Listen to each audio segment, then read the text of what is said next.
perspective generated from generations of scarcity. People only claim ownership because it is a legal form of protection. In a system of abundance without the need for money, the idea of ownership becomes irrelevant. In this new system, no one owns anything. Instead, everyone has unrestricted access to everything. Ownership is a massive burden. No longer will a person need to live in one place. One could travel the world constantly. Anything needed is obtained without restriction. There is no reason for abuse, for there is nothing to gain. You can't steal things that no one owns, and you certainly couldn't sell them. Household items would be obtained through central distribution in the cities, while recreational items are available on call or near the location of interest. For example, if you go to a golf course, you would select on site your clubs from the most effectively designed models available. You use them, and then you return them. If you decide to keep the clubs, go ahead. That's your burden. For why would a person want to transport, maintain, and store golf clubs when they can always have access to them and return them on site? Our homes today are full of stuff that we hold on to because of the supposed value they maintain. This waste will no longer be needed.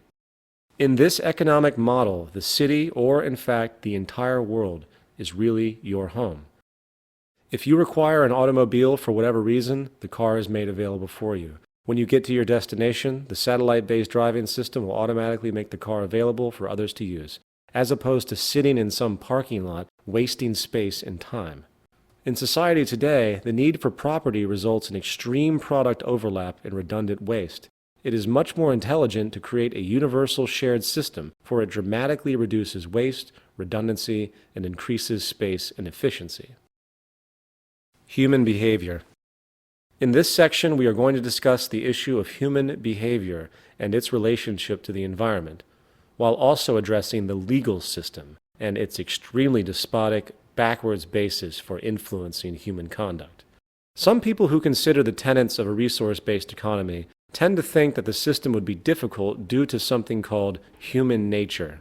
The argument is that humans are inherently competitive, greedy, and blindly self-serving, implying that no matter how technically good things are in society, there will always be corrupt people who want to abuse others and seek dominance.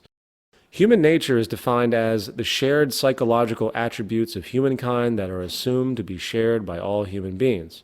Therefore, the implication of the term is that certain psychological, hence mental behaviors are in some way hardwired into a person. We are thus supposedly born with some preset psychological inclinations. It is easy to see how this kind of assumption has manifested, for if you look at the historical record for the human species thus far, we see an endless series of wars, genocides, conquests, and power abuses. Given that this is the pattern we recognize, it is easy to assume that it must be some set human nature to behave in ways that are historically reoccurring.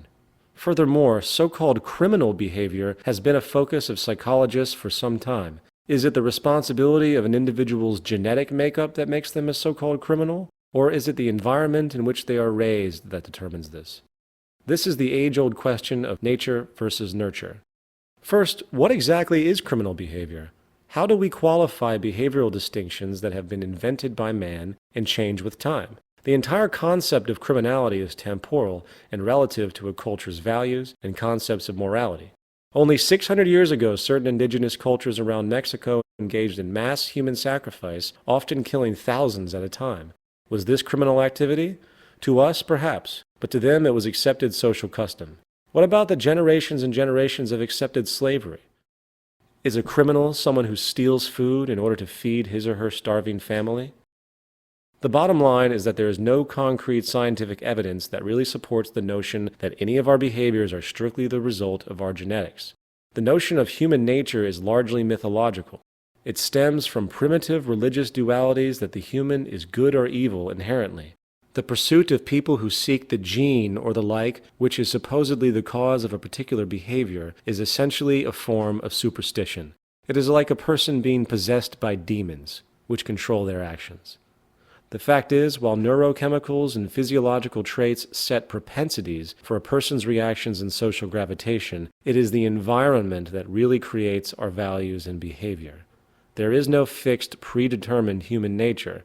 Our values, methods, and actions are developed and derived from experiences. A Chinese baby taken at birth and raised in a British family in England will develop the language, dialect, mannerisms, traditions, and accent of the British culture. The bottom line is that our behavior is based upon what we learn, coupled with the biosocial pressures that we must deal with in order to survive.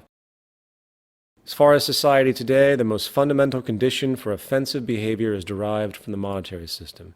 As expressed before, the monetary system perpetuates corruption, stratification, scarcity, and insufficiency. So-called decency cannot exist in a world of competition, wealth imbalance, poverty, and deprivation. The despotic behavior we see in the world today is not the result of ingrained genetic forces. It is essentially a result of years of scarcity and competition. The legal system. In response to this, society today attempts to control people by way of threat, using laws. Laws are nothing more than patches which do not address the root causes of behavior.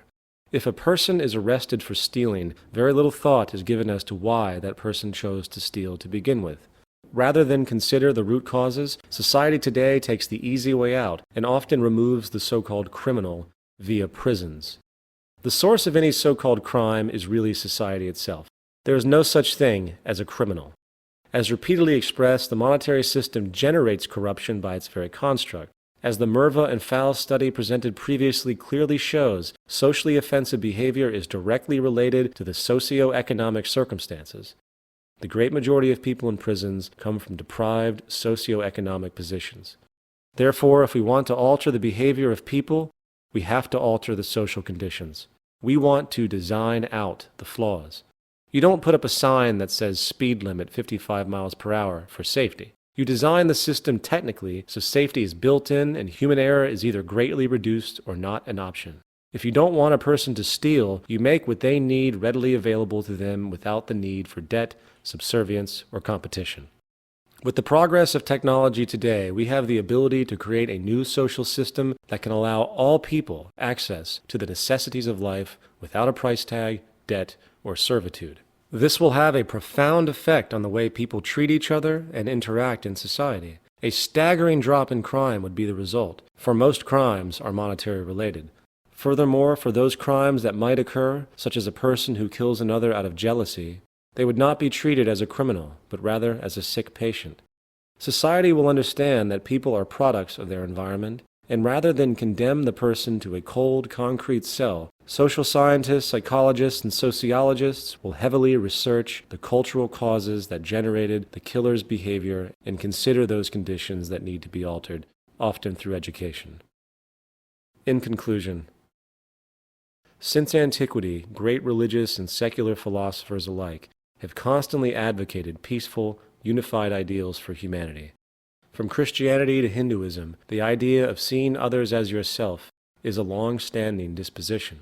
Sadly, one glance at society today makes one wonder why the idea of universally valuing and respecting your fellow human being and working together has never taken root. Today's self-interest, money-oriented society creates an environment that refuses to allow for the universal caring and account of another. This system is based on the perpetuation of oneself at the expense of others, and therefore it will never allow for a world of balance and harmony. The fact is, it is time to stop praying, stop wishing, and stop blindly talking about our supposed humanistic and religious ideals and actually work to make them happen. A resource-based economy puts into practice everything the great religious and philosophic teachers have always talked about in regard to humans embracing each other as their own and working together in mutual respect as a single human family. The use of science and the scientific method, while often deemed cold and heartless, actually presents one of the most profound spiritual unfoldings we have ever seen. While many people look with great awe and respect upon figures like Mother Teresa and her selfless nature, few tend to see Alexander Fleming, the man who discovered penicillin, in the same romanticized way. Penicillin has saved countless more lives today than any charitable idea or organization. The point is that science and technology are divinity in action. We cannot wait for some divine revelation or some great man to guide us. We must realize that we are on our own on this planet, and it is up to us to change the world for the better. It is time we stop pontificating and providing lip service to those spiritual values which religious and secular philosophers have been discussing for millennia and finally put them into practice. Science is the tool for this functional spirituality, and if we work to apply its methods for the betterment of civilization itself, we can reach the spiritual goals we have sought since antiquity.